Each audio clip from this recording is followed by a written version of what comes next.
Bien le bonjour, premier réveil dans la nature de l'Eswatini. Je me réveille dans un très bel endroit, pas très loin d'un lac de barrage. J'ai pas pu aller exactement là où je voulais parce que la saison des pluies, encore une fois, a fait pousser énormément toutes les herbes et j'avais pas envie de rayer Kibo pour ça. Il va avoir des rayures assez rapidement, mais il faudra qu'il les mérite. Donc je vais replier le toit tranquillement, reprendre la piste par laquelle je suis arrivée et puis essayer de découvrir un petit peu ce pays. Parce que pour l'instant je ne connais rien de l'Eswatini, à part que ça s'appelle l'Eswatini et qu'avant ça s'appelait le Swaziland. Mais sinon j'ai tout à découvrir, donc je vais passer plusieurs jours ici, essayer d'explorer un petit peu et voir ce que ça donne.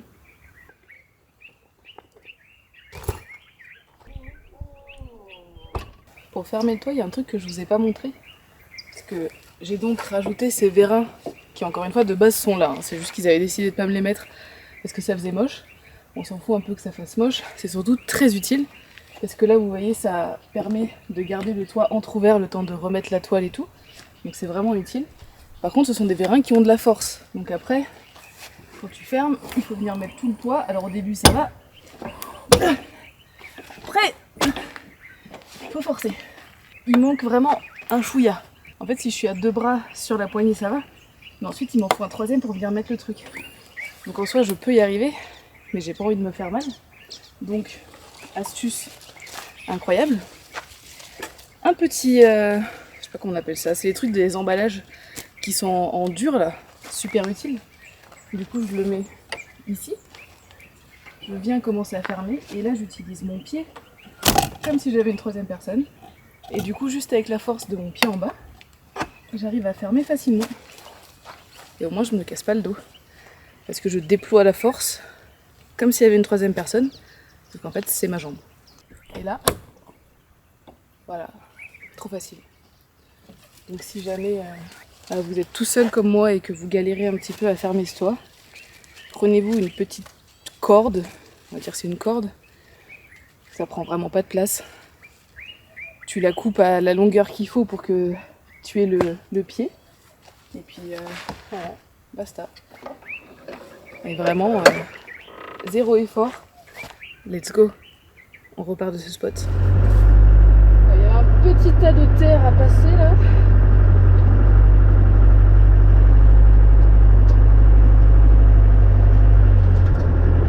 Je laboure un peu le champ. Allez.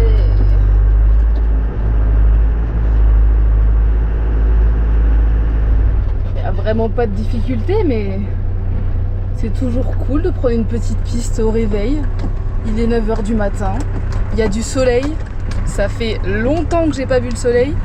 C'est la première fois en 2 ou 3 semaines que je mets de la crème solaire au cas où en prévention. Ah, un ciel bleu, franchement, ça fait du bien. Ça fait du bien. C'est beau, hein? Oh là là là là là là là là.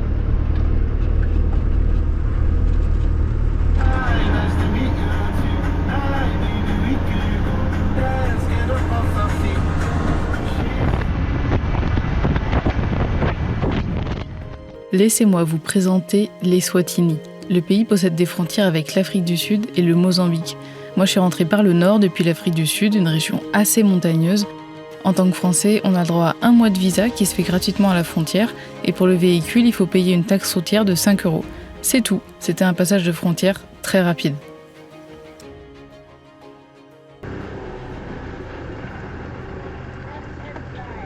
Yes. Morning, how are you? Good on you. Good.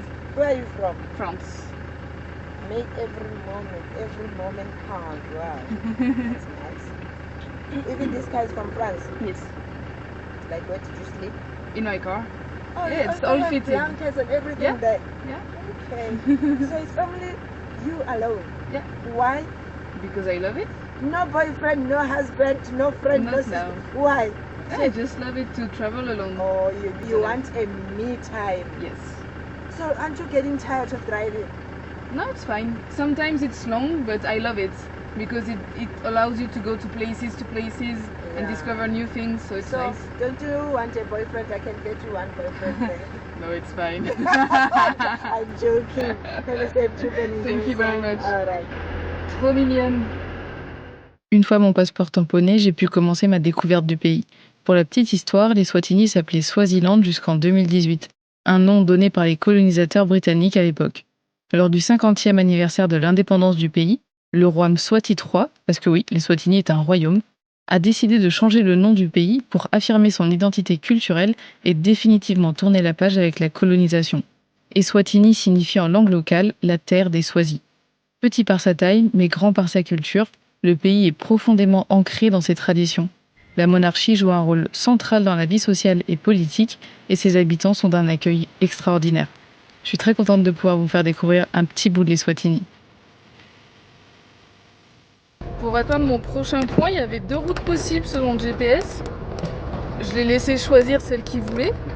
Bon, il a naturellement pris celle qui était plus courte en kilomètres. Bon, ce qu'il n'avait pas dit, c'est qu'il y en avait une, c'était une route goudronnée rapide, et puis l'autre, c'est une piste plus ou moins défoncée. J'en ai pour 17 km, alors ça ne me dérange pas du tout de prendre la piste, et je suis très contente de prendre les pistes. Mais juste en général, j'essaye de regarder quand même à l'avance s'il y a des passages de rivière, des trucs comme ça, juste histoire d'eux. Et là, j'ai aucune idée de si ça va passer jusqu'au bout, donc on va tenter. Hein.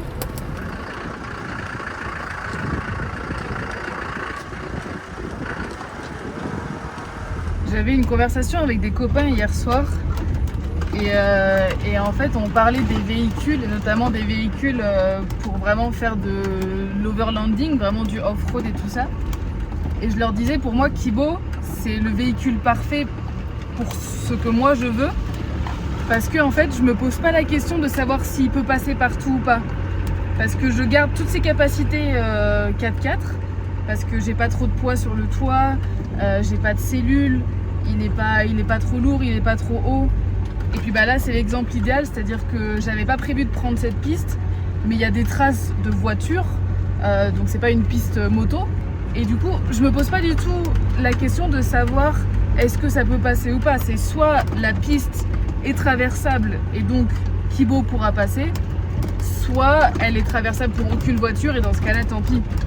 Mais si j'avais un fourgon, un véhicule non 4x4, un camion, là je me poserais évidemment beaucoup plus de questions et ça me frustrerait par rapport à ce que moi je veux. Donc je changerais de véhicule pour rien au monde, mais vraiment cette liberté de se dire c'est pas grave, il passe partout parce qu'il a les capacités 4x4, c'est trop bien. Genre là je vois une descente comme ça, je me dis finger in the nose.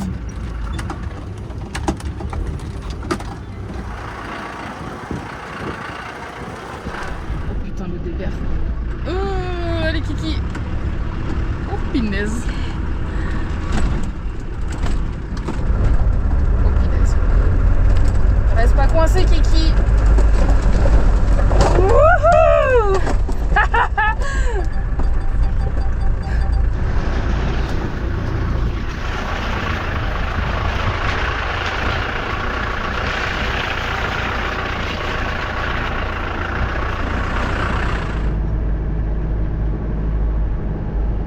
Hello.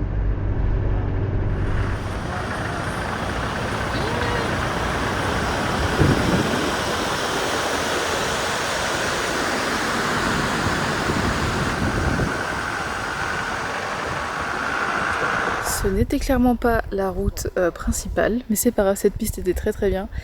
Et voilà tous les contrastes du continent africain. Tu passes d'une piste totalement défoncée à un resort de fou. Je vais rester là 2 nuits parce qu'il y a des randonnées à faire dans le coin, donc je vais essayer d'en profiter au maximum. Et c'est fou, tu payes 10 € pour un petit emplacement, alors c'est à moitié un camping, c'est vraiment un resort. Hein.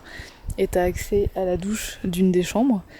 Et en plus, il y a 3 piscines, 3 toboggans, tu peux faire de la tyrolienne, tu peux partir faire des randos. Enfin, c'est juste trop fou, tout ça pour 10 € par nuit. Moi je dis oui, un grand oui, et puis la vue est incroyable.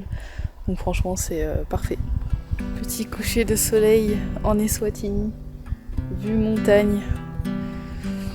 Oh, on est pas mal. La vie est très belle dans ce genre de moment. Très belle.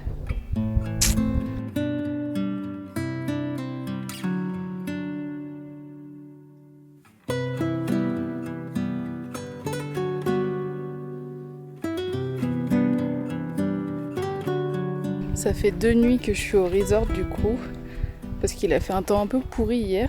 Mais si j'étais venue ici, c'était pour une raison bien particulière, c'était aller voir le Sea Baby Rock, qui est, alors selon certains, le plus gros, selon d'autres, le deuxième plus gros bloc de granit au monde, normalement derrière Uluru en Australie. Donc en fait là on est déjà bien en hauteur et je vais marcher pour essayer d'aller sur le rocher. Dans tous les cas les environs sont super beaux et ça fait une jolie marche, presque chaud. Ça se trouve en revenant de la rando, je vais réussir à aller me baigner, mais ça c'est pas sûr parce qu'il fait quand même pas super chaud. L'objectif est en vue, c'est ce rocher apparemment. Bon, je suis en haut, du coup ça fait une trop belle vue à 360 degrés. La dernière partie est un peu sportive, ça grimpe bien, mais franchement facile à trouver. Et je vais clairement envoyer le drone pour essayer de faire quelques images. C'est trop beau.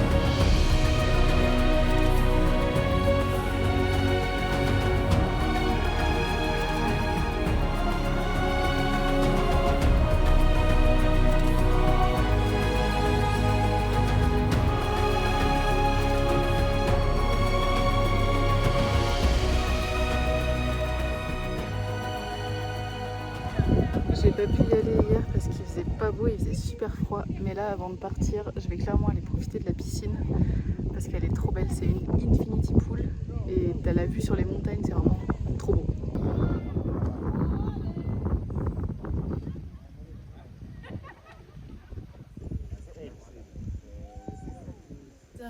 Je suis arrivée dans la capitale de l'Eswatini. En français, on lirait ça Mbabane. Ici, ils disent Mbabane. Et bon, je vais y rester littéralement une demi-heure, c'est juste pour retirer de l'argent, passer au Spar pour refaire 2-3 courses et c'est tout. Donc c'est pas très intéressant, mais écoutez, je vais filmer un petit peu parce que c'est aussi une autre facette du voyage.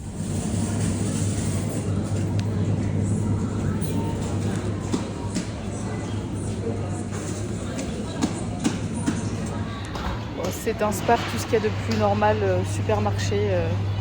J'ai juste pris quelques trucs pour les prochains jours.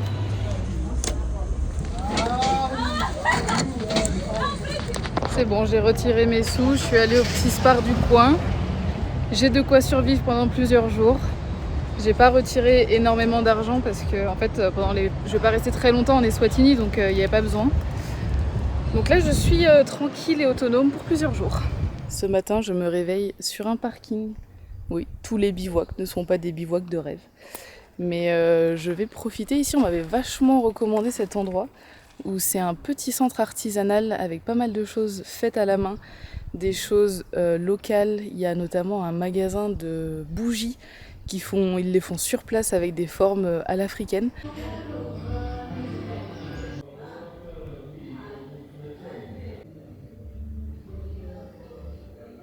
C'est super beau, tout est fait à la main.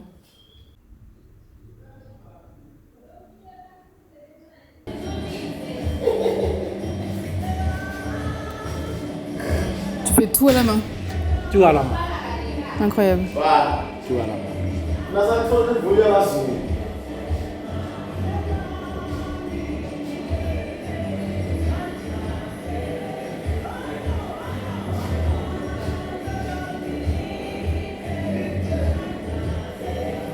Et pourquoi tu parles français? Ici. Avec ici? Ouais. Avec les touristes? Avec les touristes, oui. C'est vrai? Oui. Waouh. Oui. On coupe ici pour les pâtes.